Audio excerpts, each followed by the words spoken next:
A thread by Carlos Osuita.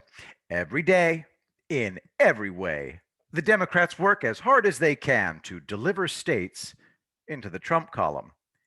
First, BLM Antifa sacked Philadelphia, and now this. From the Washington Free Beacon, Dem super lawyer's assistant engaged in possible voter intimidation. Possible voter intimidation? Emily Resco, an intern for Representative Connor Lamb, Democrat, Pennsylvania. Quote, I'm about to see how all you fuckers vote. End quote. This is so Chinese Communist Party. Listen, kids, I have the entire government of California, the IRS, and who knows who else harassing me.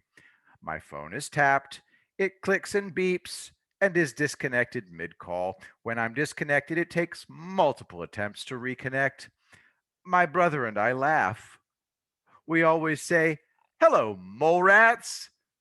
For some reason, the name is apt. This has been going on for over 2 years.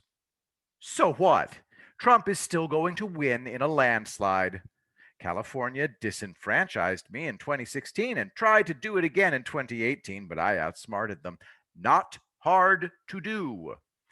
The city harasses me, but I'm leaving so they can do their worst.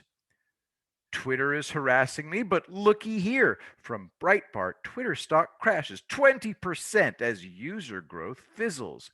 Doh! And then, after the election, Twitter loses its Section 230 protection, and we get to find out who's been playing footsie with the Chinese Communist Party. Link in the thread, Marche funèbre lento, so it's a funeral march. Oops, gotta go. Be back later. Hashtag Trump 2020 landslide.